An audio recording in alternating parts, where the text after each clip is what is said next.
Ouh, toute petite, il a un gros cœur. C'est mes meilleurs copains, c'est ceux avec lesquels je partage des choses indéfinissables, des choses qu'on ne peut même pas expliquer en fait. Grâce à eux, j'ai appris à aimer le froid.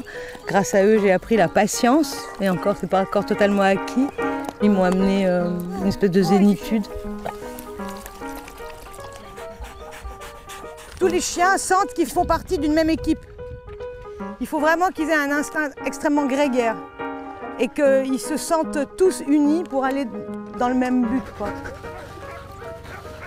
Allez, hop. Bon, bah oui, je comprends, mon Georges, que ça te garde. Ah oui, bah je comprends, oui, j'ai bien compris ton problème, Georges. Allez, viens. Les vrais chefs sur la piste, c'est eux, mais surtout, faut pas leur dire, parce que si on leur dit, ils s'arrêtent quand ils veulent. Moi, je peux rien faire. Je veux dire, moi, sans eux, je peux toute seule aller avec mon traîneau dans les montagnes norvégiennes. Hein. Je ferais rien.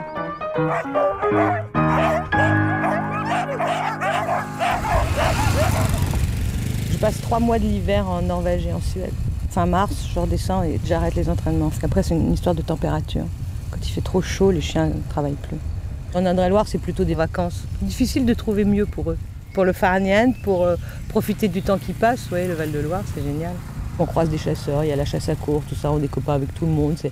Ils adorent ça et c'est très fun. La Loire, elle est trompeuse parce qu'en fait, elle est à la fois calme quand on la voit comme ça. Et en fait, on sait qu'elle est quand même relativement dangereuse. Il y a une similitude. Ils peuvent être zen là, comme ils le sont maintenant, et ils peuvent être fougueux au moment du travail. Oui, c'est vrai qu'il y a une similitude là-dedans. Ouais. Quand on ne les connaît pas, oui, on a l'impression que c'est des chiens super zen, mais en fait, ils ont un caractère de fou, quoi.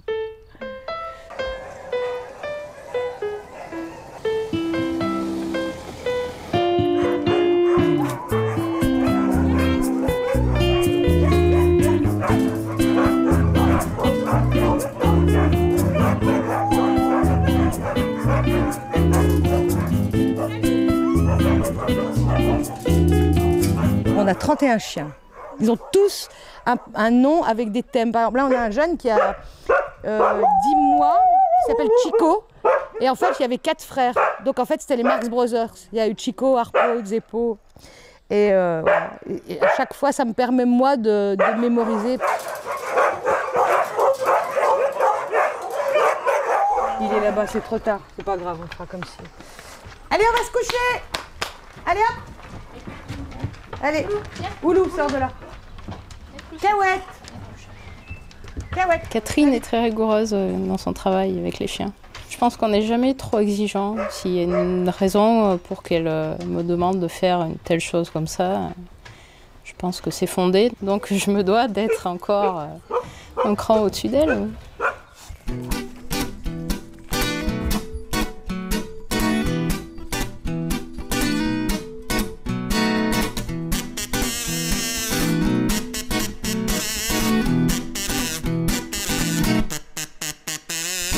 Voilà, la médaille dont je suis la plus fière, c'est celle-ci.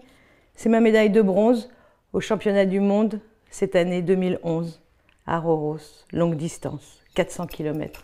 Avec mon mari Thierry, on a été 9 années de suite champion de France. Moi, j'ai été aussi championne d'Europe, mi-distance, ce qui prouve la qualité de nos chiens, parce que ça a toujours été avec des chiens nés chez nous. On a créé notre courant de sang, on a notre génétique à nous, et ça, c'est très important. Stone, c'est mon alter ego, c'est mon autre moi-même. C'est-à-dire que j'ai même pas besoin de lui parler, il sait exactement ce que je veux, il sait où il faut aller, il sait tout.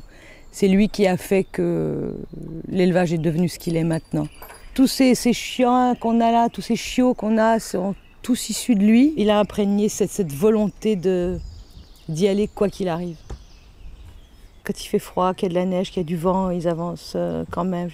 Stone a eu une partie de son anatomie gelée l'année dernière en Norvège, parce qu'il faisait moins 35.